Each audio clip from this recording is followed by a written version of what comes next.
Hola amigos, esto es divulgaciontotal.com a través de nuestro canal, segundo canal, en YouTube, Cosmic DT. En este video vamos a compartir con ustedes la parte B.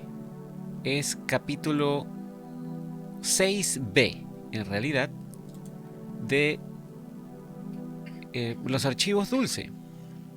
Y en esta oportunidad continuamos con la historia que cuenta Branton y toda la información respecto a la base dulce en Nuevo México.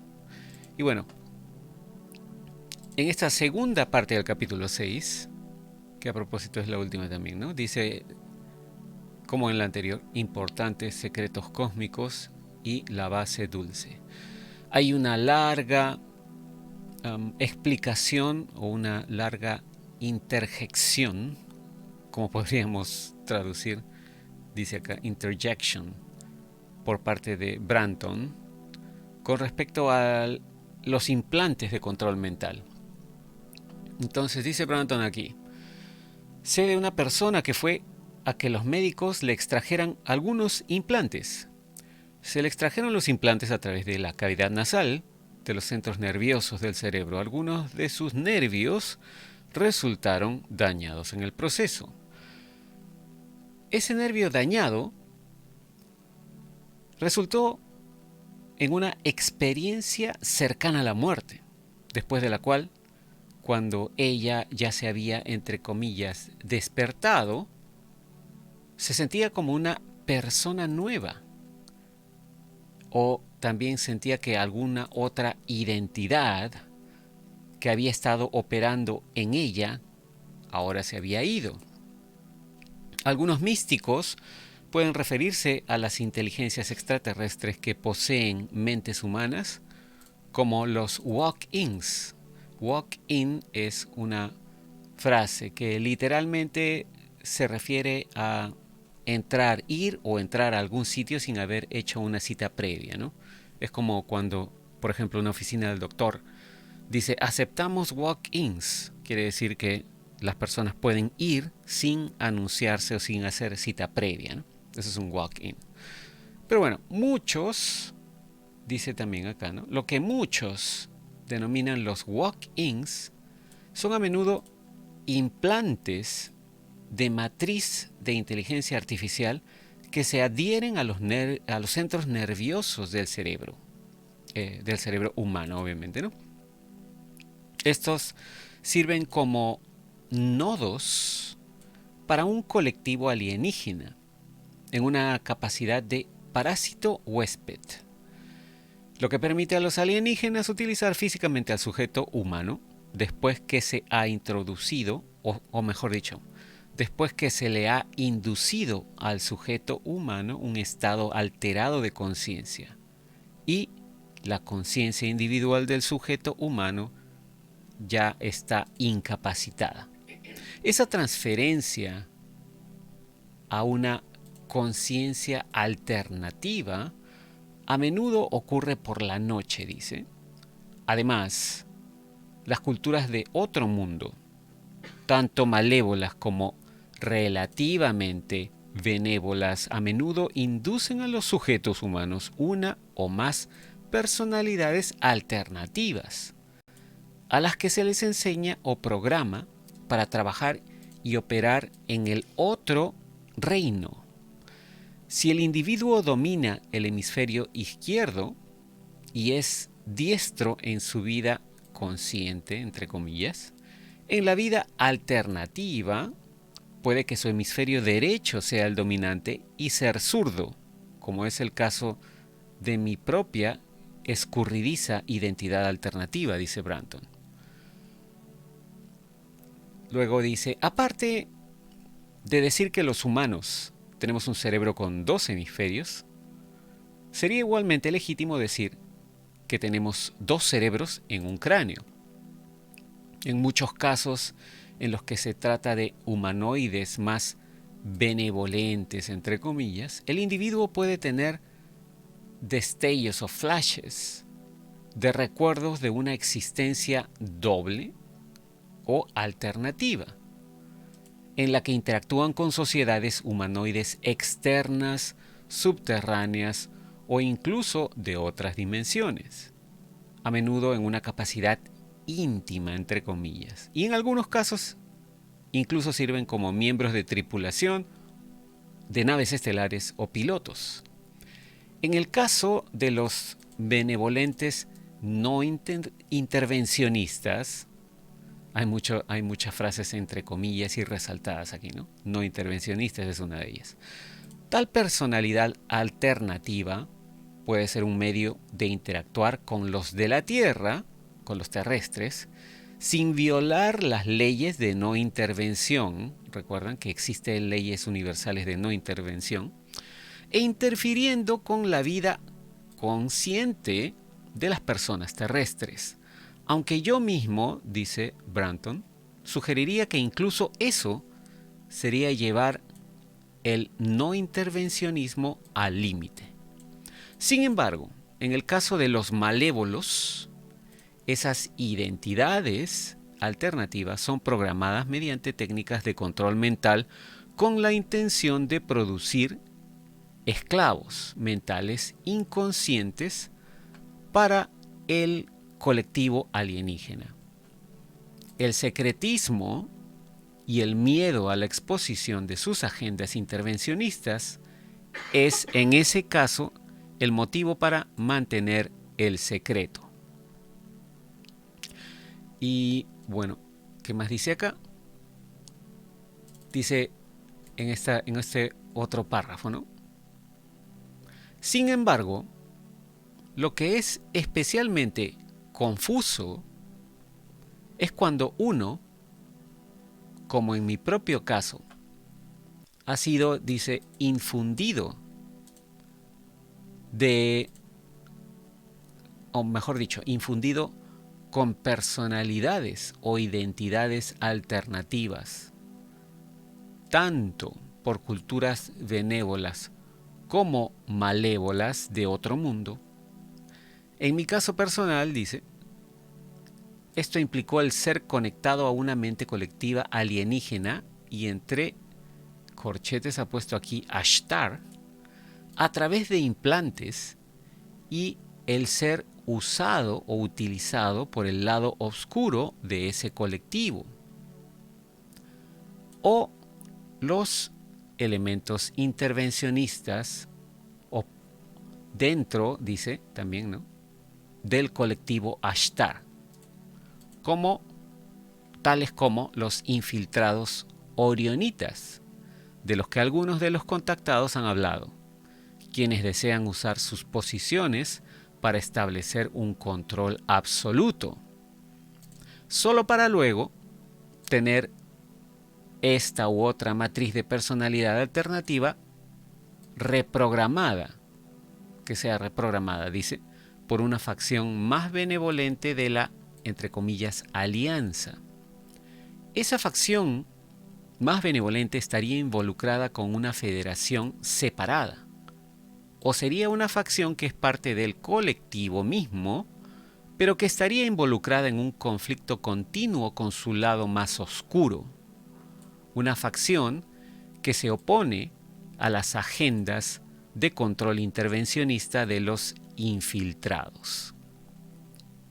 Uno no puede comprender el significado de las batallas psíquicas que se pueden desencadenar a través de una sola mente humana, hasta que uno ha sido atrapado en el fuego cruzado entre dos personalidades alternativas opuestas, una de las cuales es individualista y la otra colectivista,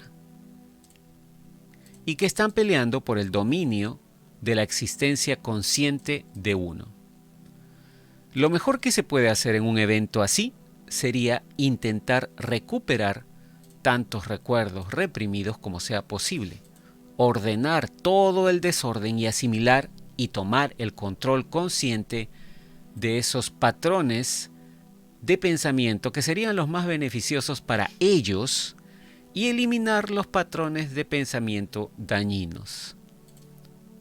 No los engañaré, dice Branton.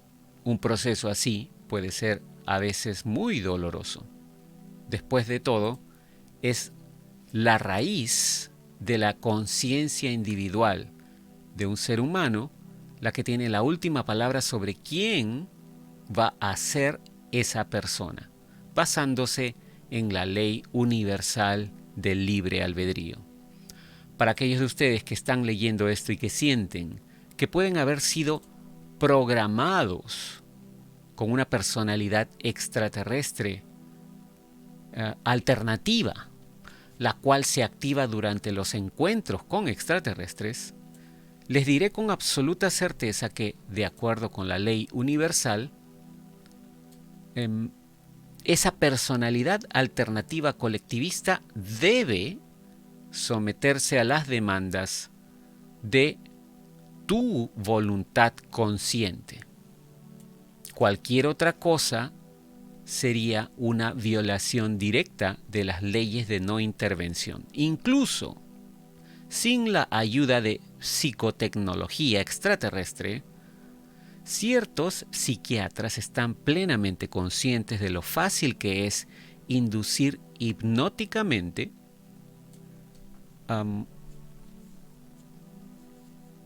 a un ser humano, una personalidad alternativa dentro de un ser humano. Si es que tuvieran acceso a las técnicas de control mental suprimidas que han sido utilizadas por ciertas agencias de inteligencia y fraternidades ocultas. Y bueno, aquí termina esta larga intervención de Branton, ¿no? Y aquí abajo continuamos con la historia sobre las bases subterráneas en Dulce. Dice acá: el 1 y el 2 de abril pasé 24 horas visitando a John Lear en su casa de Las Vegas. John Lear sacó una pila de papeles y me pidió que los leyera detenidamente en mi tiempo libre. Su estudio tenía paredes cubiertas con fotografías de aviones y certificados. No tenía yo ninguna duda en mi mente de que a John le encantaba volar. John es un individuo de voz suave y con frecuencia cuando lo visitaba lo había visto pasar tiempo en el jardín. Aquí vemos una fotografía de John Lear, quien a propósito hace ya casi un año, marzo del 2022, lamentablemente falleció, ¿no? Esto fue noticia, como dije, hace casi un año, ¿no? Y bueno, continúa la historia. Dice: hablamos, se refiere con John Lear, ¿no? Hablamos sobre el Área 51. John tenía algunas fotos de larga distancia de las instalaciones de Groom Lake. Lo único que se destacaba en una foto era el radiotelescopio apuntando hacia arriba en medio de un grupo de edificios. El telescopio probablemente estaba rastreando algún satélite espía. Me mostró la referencia en la edición de febrero de 1988 de la revista Gung Ho, que insistía en que se estaba probando una nave espacial desde esa instalación. John escuchó rumores de que los grises tenían una base debajo de las montañas de Groom, montañas Groom, ¿no? Las que vemos aquí al fondo, ¿no? Este es el lago Groom Lake, como le llaman en inglés. Esa es la que creemos que se llama Dreamland, esa instalación se refiere, ¿no? Bueno, Dreamland es la mezcla de dos palabras en inglés, ¿no? Dream es sueño, land es tierra. Se podría interpretar como tierra de los sueños, ¿no? Una de mis fuentes, continúa la historia, un infiltrado, dice que DREAM es un acrónimo en realidad que significa Data, dice acá, Data Repository Establishment and Maintenance. Data Repository Establishment and Maintenance. Esto sería algo así como establecimiento y mantenimiento de almacenamiento de datos. John me contó la historia del señor K, Mr. K, dice aquí, ¿no? Cuyo hijo Robert estaba atrapado dentro de una base subterránea conjunta de humanos y extraterrestres en Utah. Ese Robert aparentemente había trabajado en la base Dulce en algún momento. El señor K creyó que los militares lo estaban haciendo dar vueltas en sus intentos por localizar a su hijo. Me enteré, esto es una cita, ¿no? Me enteré que había algunos técnicos que trabajaban en los laboratorios Sandia en Albuquerque y que estaban interesados en la actividad alienígena. Un hombre con el que hablé, CR, de iniciales CR, conocía a un misterioso coronel Ronald Blackburn, quien tenía fama de haber dicho que había 600 extraterrestres en las instalaciones de Groom Lake en Nevada. CR había investigado un accidente ovni cerca de Gallup, New Mexico, en 1983. Eso también fue investigado por Tommy Roy Bland. Escuché que el coronel Edwards de Albuquerque conocía al agente de AFOSI, Richard Doty. Ambos trabajaron con Paul Benowitz en sus investigaciones de actividad alienígena que tienen lugar en la base Dulce, según dice Branton en esta nota aquí, ¿no? Doty había hablado con algunos investigadores sobre el encubrimiento del gobierno. ¿Por qué? No lo sé.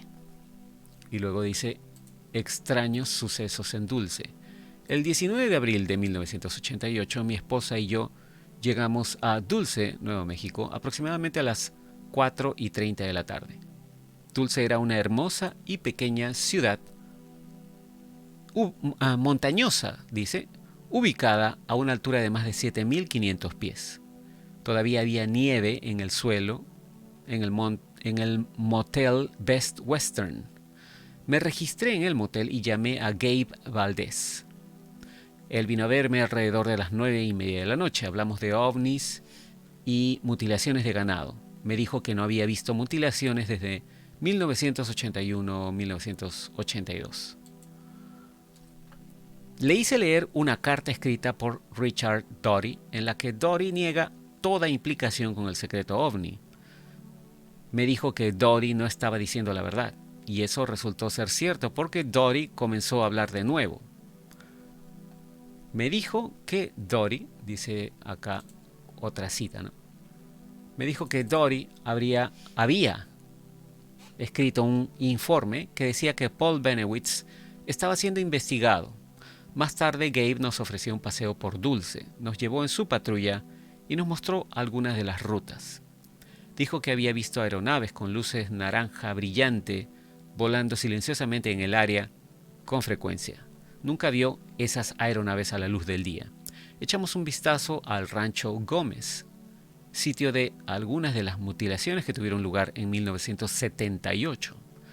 Le preguntamos sobre la creencia de Benowitz de que había una base alienígena subterránea secreta en el área. Dijo que creía que alrededor del 80% de lo que decía Benowitz sobre actividades extraterrestres en el área eran ciertas. Definitivamente parecía pensar que había una base en el área, pero su idea de en dónde estaba ubicada era diferente a la de Paul Benowitz. Pensaba que la base podría estar al sur de Dulce, más cerca del rancho Gómez. Dijo que no había encontrado ninguna entrada a la base. Habían encontrado marcas de aterrizaje y huellas de oruga de tractores cerca del lugar de las mutilaciones. Me invitó a conocer en algún momento y a escalar el monte Archuleta. Algún día volveré a Dulce, pero no tengo idea de cuándo. Y el último párrafo dice, muchas cosas empezaron a suceder en octubre de 1988. Empecé a investigar el caso de una pareja que había subido a una meseta en el lado sur de las montañas Tehachapi, en las afueras de la base aérea de la Fuerza Aérea Edwards, ¿no? Esto según Branton. Luego dice, no muy lejos de mi casa. A las 2 de la mañana fueron testigos de un gran orbe parpadeante que surgía del suelo y se elevaba lentamente hacia el cielo. Experimentaron unas 2 horas de tiempo perdido. Recuerden que tiempo perdido es cuando la gente no recuerda qué ocurrió durante cierto tiempo de el día o de la noche, ¿no? Bajo hipnosis, dice, realizada por un hipnoterapeuta local que se había interesado en los abducidos por ovnis, descubrimos que el hombre recordaba haber sido llevado a una instalación subterránea y mencionaba repetidamente el coronel. Y bueno, allí termina este capítulo 6 de los archivos Dulce. En el próximo video continuaremos con el capítulo 7. Muchas gracias por su atención. Nos comunicaremos en el próximo video. Será hasta entonces. Cambio y fuera.